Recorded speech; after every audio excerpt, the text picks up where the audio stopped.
Back in March, our brother Dak Prescott was supposed to get married to his fiance and the mother of his kids, Sarah Jane Ramos. She was always around, family photos and everything like that. And the wedding was supposed to take place in April. But Dak Prescott, he's the quarterback for the Dallas Cowboys, and the mother of his children, Sarah Jane, we're supposed to get married next month, okay? she didn't make it. Now, I heard a whole bunch of stuff. Number one, she wouldn't find the prenup. Number two, Dak Prescott would not stop cheating. I heard it all, right? But then this thing comes out, all right? There is a Pro Bulls Rider event in Fort Worth, Texas.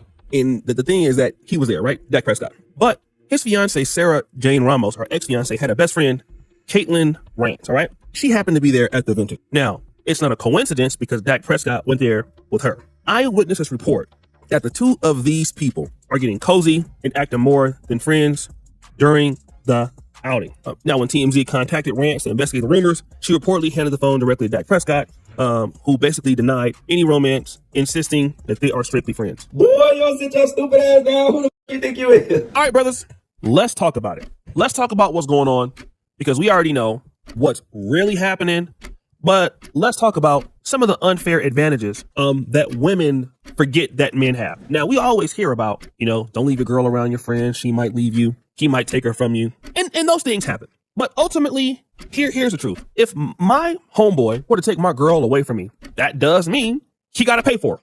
Okay? He might clap her cheeks, but he might not pay for it. That means hair, nails, taking care of her every day, periods and all that. That's a financial obligation that, to be honest, a lot of dudes just really don't want. It comes with a lot of headache to take somebody's chick and then step in and be the main guy. Okay? So women used to always be like, well, you know what? You better treat us nice. Somebody else gonna take you. BS. As I've gotten older, what I have realized is that that's not as easy to see.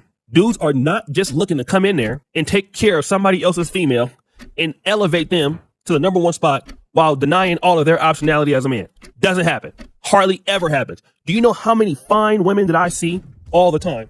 I'm talking about super bad women. Ain't never left the country. It could be in America, it could be somewhere else. Ain't even left the state. I'm talking about in a looks 10. Stupid thick, booty, top, face, freaky, all of that stuff. And nobody wants to pay their bills because they're too hard to deal with. They got too many problems. Or let's say, for example, in Sarah Jane Ramos' situation, you now got kids. You now got kids. Kids not a bad thing, but you now got them and you're not with Dak Prescott, which means that the same guys, that's to the bottom. Let's examine the next thing. Dak Prescott is the quarterback for the Dallas Cowboys. If you dudes have been over here overseas, and I'm gonna get back to the Prescott thing, but if you lived over Uganda, Kenya, Philippines, Dominican Republic, Colombia, you're a dude, right? You're a legit dude. You ain't even trying to talk to the girl's friend, okay? But you're an American, got stable income, own a house, own a business. Her friend and you split up. Who is likely to all of a sudden kind of be around? Yeah, her friend. Want to know why?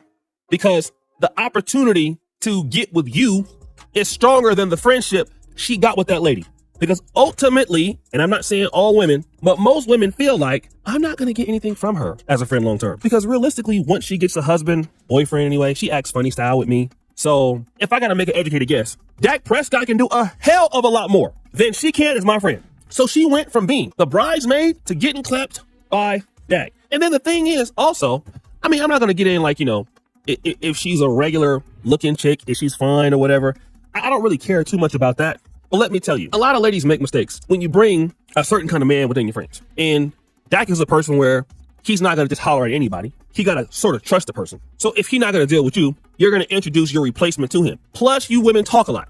You go around telling your friends, oh, look at what he did for me. Flowers, trips. They see it because the kid's getting taken care of. Ain't got to be like he perfect, but, everything's legit. He handling business, houses, cars. Ain't got to be perfect, but like I said, you need it, he got it. And she's sitting back like, damn, I ain't never had no dude do this for me. Then you go over there and tell the woman how he's clapping your cheeks up. Oh, he's so good in bed. He does this. She like, really? Yeah. And then she might be the same time when he cheating, she be the same ones telling you, girl, you can do better than that. Am I lying, fellas? You can do better than that. You don't deserve that. Then, at the same time, gas you up, walk you right down the pipe into leaving that dude after you done told her a lot of the stuff, good stuff that he done. And a lot of that good stuff that he done that you taking for granted for whatever reason, she ain't never had it. And now she know if I got a chance to get with him, I'ma take it. And don't care. You know what? You shady. You know what? You did me wrong. That's Dak Prescott. And unfortunately, we deal with leverage as men. As you get older, you really understand it more. Like when I was younger, didn't have a whole lot going for me. Women, like I said, they had all the leverage then. once you start getting yourself together, women really understand, no matter what they say, men are the prize, women are the prize. Ultimately, I don't even get into those arguments. They come to the people that's producing. All women. Okay? I don't care what they say for the most part. You might not get every woman, but you'll be able to get enough. Let you be somebody that's worthwhile handling business, because there's so many men that's not. They're going to come to you. You don't have to worry about it. Okay? You focus on what you're doing. The women come and find you. And this is what we're seeing here with Dak Prescott. Now, is it wrong for him to do that? Now, I don't know exactly what happened with the relationship. I don't know how much animosity it is, but I can guarantee you none of Dak Prescott's friends coming to save her. None of Dak Prescott friends want to be a stepdaddy. That's the God honest truth. Okay? Her options are closed. His is not. And this becomes more evident as time gets on, as you get older, as we all get older. Okay? You know the waste of time, arguing with women, why they don't see it your way, you know, why they act the way that they do. Who gives a damn? Okay? You get good at what you need to do. It's really an unfair advantage. And I'm not trying to say you should have an unfair advantage of being successful just so that you can cheat or misuse women, but it's undeniable. Productive, successful men are the biggest cheat code in any time of history. All the time. Provider, protector, treat you nice. Ain't gotta say I'm perfect. Consistent, always gonna have opportunities. And the warm opportunities are typically gonna come from your ex-girl. That's why you always gotta make sure you treat as much as you can ex-girlfriends nice, even if they bad or whatever, but try to be nice. Because a lot of times you get opportunities for dating just in a circle. Let me tell you one thing, man. I hate to talk about the story, but I gotta have a story time. As you guys know, I have a Pan-African dating show, okay? And with the Pan-African dating show, what I typically do is I'm involved in it, but it's not like a whole lot. Like, I go to the shoots and everything like that. But again, I'm just there just doing my thing, right?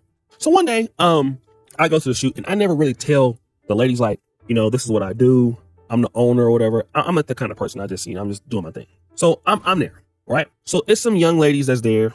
They see me come in. I say hello to you. How you doing, whatever.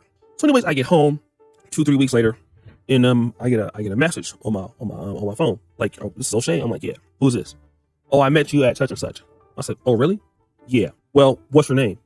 She goes, well, so-and-so. I said, send me a picture. The lady sends me a picture. And on WhatsApp, it's like, it's a one view.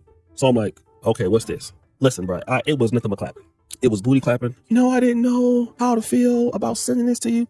I'm not really going to tell you how that went, but it wasn't no clapping involved in that. But like I said, the reality, and like I said, this happens a lot of times, brother. Not like that, but what I will tell you is, to a certain degree, with somebody coming to just look for you and you ain't even looking for them because of who you are, it happens all the time. You ain't got to be Dak Prescott. You can be dusty like me. Keep yourself developing. You're going to always have opportunities. It's the truth. So guys, what do you think? It's your boy Oshay Duke Jackson back at again. Another episode of The Cyber Drunk. Pretty sure you follow. You just heard the bell. We're out.